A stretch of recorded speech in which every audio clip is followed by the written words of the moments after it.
Memory is the key to learning and success. Yet many people study hard, only to forget most of what they learned. Why does this happen?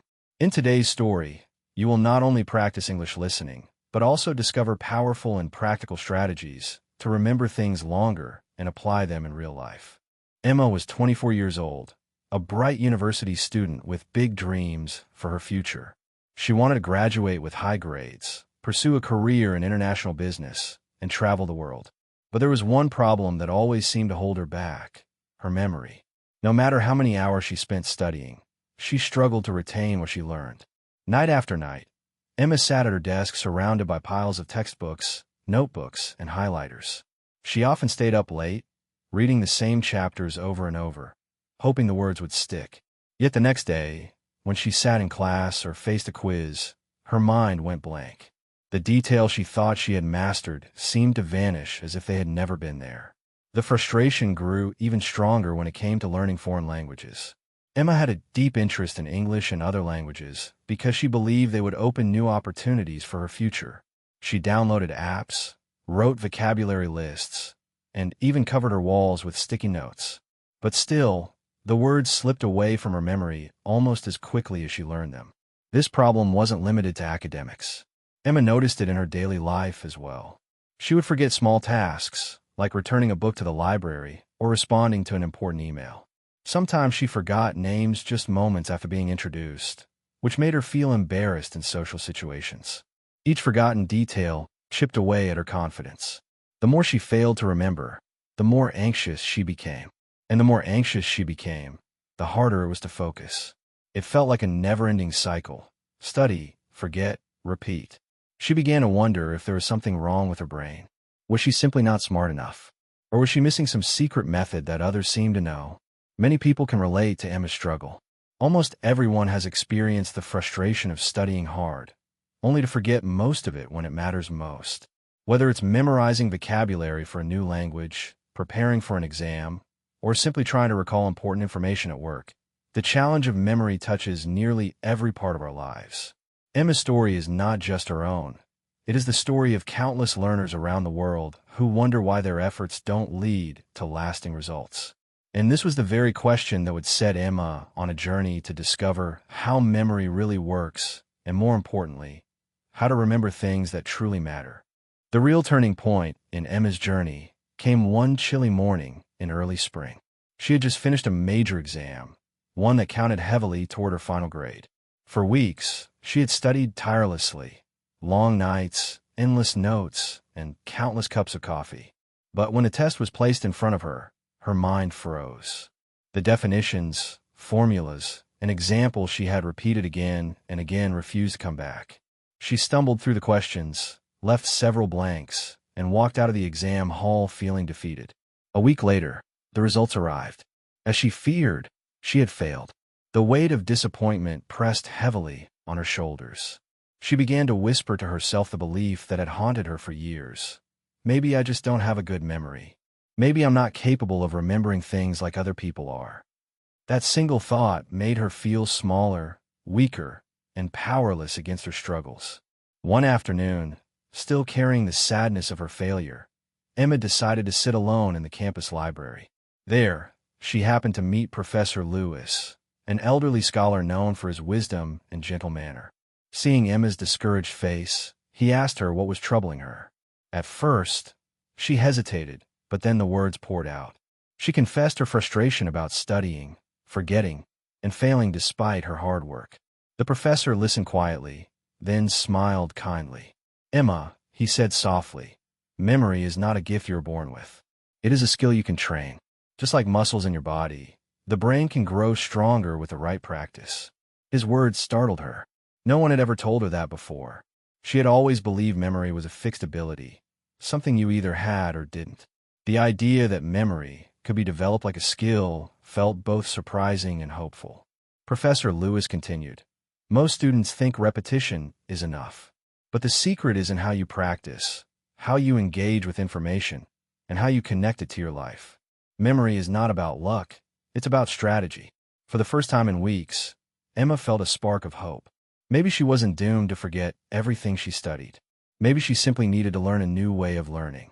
That conversation planted a seed in her mind, a belief that she had the power to change.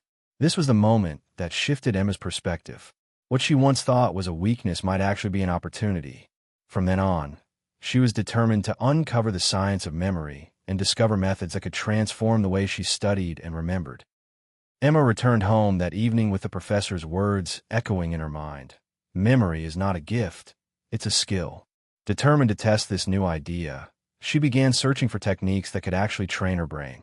To her surprise, she discovered a wide range of scientifically proven methods that people around the world were already using to learn faster and remember longer. The first technique Emma tried was visualization. Instead of memorizing plain words or abstract concepts, she began turning information into vivid images. For example, when studying biological terms, she imagined each term as a colorful character or a scene from a movie playing in her mind. At first, it felt a little strange, almost like daydreaming, but she soon realized that pictures were far stickier than words. When the next quiz came, she closed her eyes and could see the images she had created, and the answers flowed naturally. Encouraged, she moved on to chunking, the art of grouping information into smaller, meaningful units. Long strings of numbers or vocabulary lists had always intimidated her. But when she began organizing them into patterns, categories, or short clusters, everything became more manageable. Instead of trying to memorize 10 unrelated words, she grouped them into 3 or 4 categories, each with a common theme. Suddenly, her brain no longer felt overloaded. The third technique, spaced repetition, completely changed the way she studied. Previously, Emma would cram everything in the night before an exam, only to forget most of it within days. Now, she used a simple calendar system to review information at increasing intervals. 1 day later, 3 days later, a week later, and so on. This method felt slower at first, but the results were undeniable. Each time she reviewed, the knowledge sank deeper in her memory, and weeks later she could still recall it effortlessly. Finally, she experimented with storytelling. Dry facts and lists had always bored her, but when she wove them into a narrative, they suddenly came alive. She turned history lessons into dramatic tales, mathematical formulas into characters with personalities, and vocabulary words into adventures across imaginary landscapes. Not only did this make studying more enjoyable, but it also gave her a personal connection to the material. Week by week, Emma noticed real change. She no longer felt the same panic before exams, because she trusted her memory. Learning was no longer a painful chore, but a creative process that sparked curiosity and even fun. Her friends began to notice, too. They saw her explaining complex topics with confidence, recalling details with ease, and studying with a smile on her face. Emma realized something profound. The real transformation wasn't just in her memory, it was in her mindset. By investing effort into the right methods, she proved to herself that improvement was possible. Memory wasn't about cramming or suffering. It was about strategy, practice, and creativity. This was the start of a new chapter in her life, where learning became less about fear of forgetting and more about the joy of truly understanding and remembering. As Emma continued her journey of transformation, she began to reflect on what truly made the difference in her ability to remember. Through trial, error, and persistence, she distilled her experience into 4 powerful lessons that reshaped not only her memory, but also her approach to learning and life. The first lesson was simple yet profound. Memory is like a muscle. Just as athletes train their bodies to grow stronger, Emma realized that her brain could be trained to retain more information. The more she practiced, the easier it became to recall details. At the beginning, creating visualizations or practicing spaced repetition felt awkward, almost forced. But as weeks passed, her mental stamina grew. She could focus longer, absorb more, and retrieve knowledge faster. This taught her that anyone, regardless of their starting point, could strengthen their memory through consistent exercise. The second lesson was that techniques matter more than talent. For years, Emma had believed she simply wasn't gifted with a good memory. But the professor's words opened her eyes. Memory was not a natural talent reserved for a lucky few, but a skill shaped by strategy.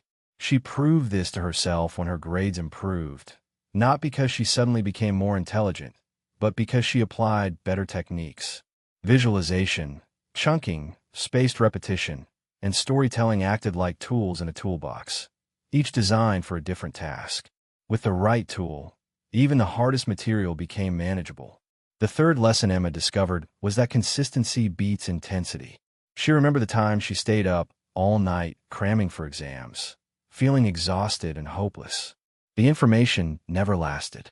But when she started studying in shorter, regular sessions, her brain began to work with her instead of against her. 20 minutes of daily practice, repeated over weeks, gave her far greater results than hours of frantic cramming. This realization didn't just improve her academic life. It gave her a new perspective on self-improvement in general. Progress is rarely about massive bursts of effort. It's about showing up, day after day, with patience and discipline. Finally, Emma embraced the truth that emotions enhance memory. She noticed that the things she remembered most vividly weren't always the most important facts, but the ones tied to feelings, joy, curiosity, surprise, or even embarrassment. When she learned to link emotions to her studies, by telling stories, creating funny images, or connecting concepts to personal experiences, her memory skyrocketed. Knowledge became alive and meaningful. It wasn't just something stored in her brain. It was something she felt in her heart. These 4 lessons reshaped Emma's entire understanding of learning. Memory wasn't a mysterious gift or a painful chore. It was a craft. By training it like a muscle, using the right techniques, practicing consistently, and adding emotional depth, she unlocked potential she never thought she had. And most importantly, she realized, if she could do it, so could anyone else. Emma's story is not just about one student struggling to pass her exams. It reflects a much larger truth about human potential.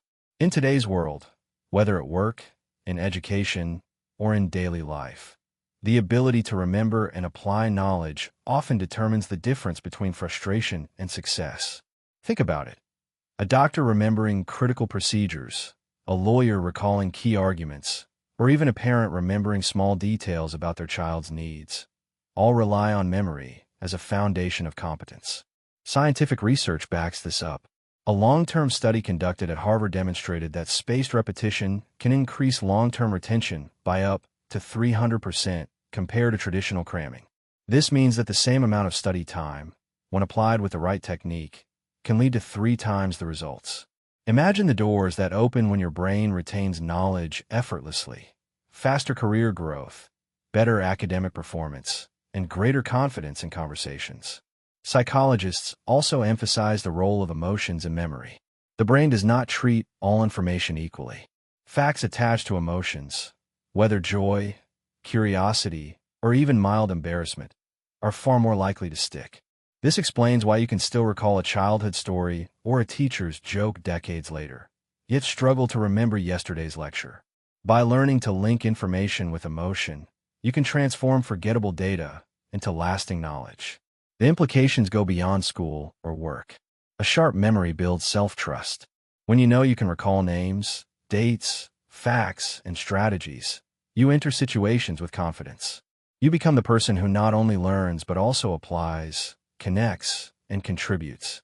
Memory, in this sense, becomes a superpower, one that influences relationships, careers, and personal growth. So the question is not whether you can improve your memory, it's whether you choose to. Do you want to remain stuck in the cycle of learning and forgetting, always chasing information but never holding on to it? Or will you commit to building a strong memory that supports you in every area of life? Because in the end, memory is not just about storing information. It's about creating a foundation for success, confidence, and meaning in everything you do. No one is born with a perfect memory. Some people may appear gifted, but the truth is, memory is a skill that anyone can strengthen with the right methods. Just like muscles in your body, your memory grows stronger with consistent training and practice. So here is the invitation. Start today. Choose one simple technique, whether it's breaking information into smaller chunks, using visualization, or practicing spaced repetition, and apply it. Don't wait for the perfect moment. Progress comes from action, not intention. For this week, write down 5 things you genuinely want to remember. It could be vocabulary, key facts, or even personal goals. Then, commit to applying at least one memory technique to them. You will be surprised at how much more you retain. Remember, your brain is capable of amazing things.